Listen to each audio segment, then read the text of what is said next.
So I wanted to do a series of a bunch of little videos on all the different stages of from when you get your baby chicks all the way up to when you butcher them, and how we personally raise them and what we like to do throughout the process.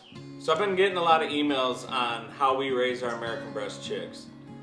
So if you go on our web store and you end up pre-ordering a box of chicks, we'll end up sending you a confirmation email with a little more information in there on what you should expect throughout the order process. We like to keep you guys in touch throughout the process because, as you know, if you've ever ordered chicks from a hatchery, there's a lot of different things that can come up to delay your order, or sometimes even they have to cancel your order, and we don't want to have that happen. We don't want to have any surprises for you. So we like to keep you in touch and let you know when we set the eggs, when we candle the eggs, and when we put the eggs in the hatcher. And obviously the day of, once we get the chicks all boxed up, we'll end up sending you a tracking number so you can keep track of where your chicks are if the post office decides to update that. So right here we got a box of chicks that have just hatched.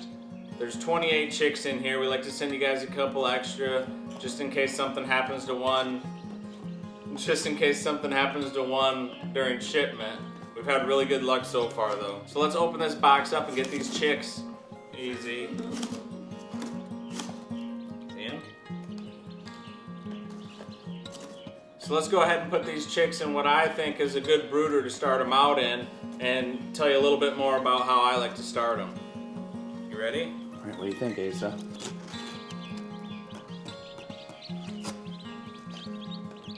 Look at that.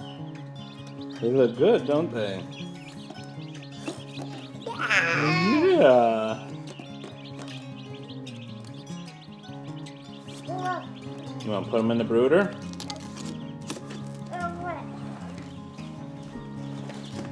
Easy, easy. Calm down.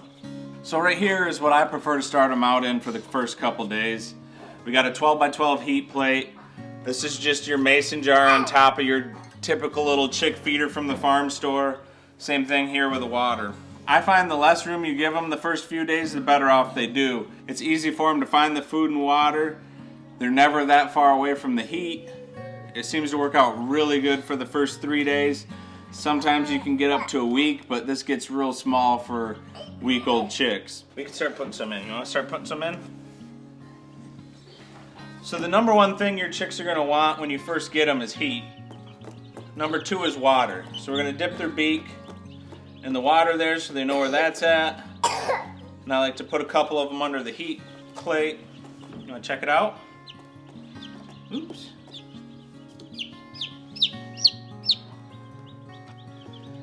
Now you don't need to dip their beaks in the water. Usually they end up finding it. But it definitely is good practice.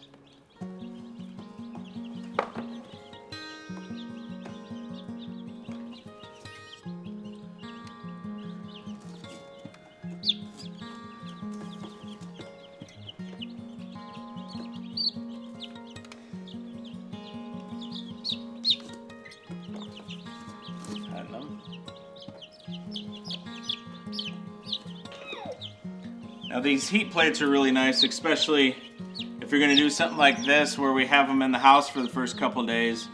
There's little to no risk of fire with a heat plate compared to a heat lamp, which is really scary and I would never put in a house with wood shavings.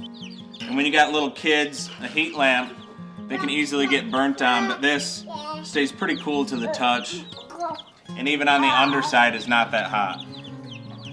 Once you get a couple of them drinking the water, they really don't have any problems finding it, especially with that red color.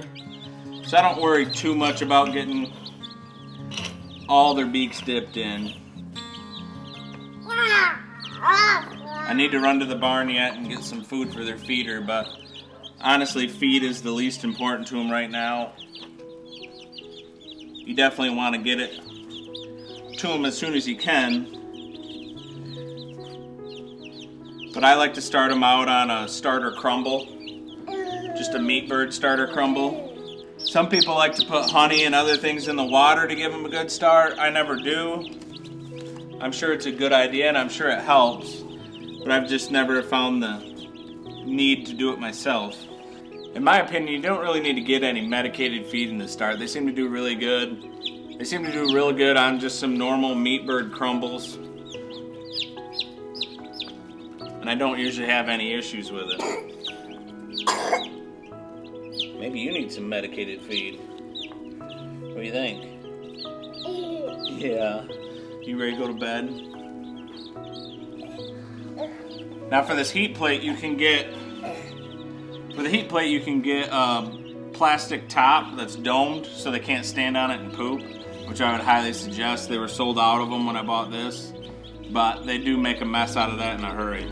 And for these heat plates, you want to set it so as they walk under, they kind of have to duck their heads. That way they can get under it, kind of like a mother hen, and it warms them up from the top down. They can kind of rest. They kind of rest their backs right against that plate. So I'll be posting every week or two on the progress of these chicks, what I'm doing with them, try to get some weights on them, so you guys can have a reference of what I like to do, and then you guys can go experiment from there and see what works out best for you guys. Don't forget to hit that subscribe button. Is that a great idea? And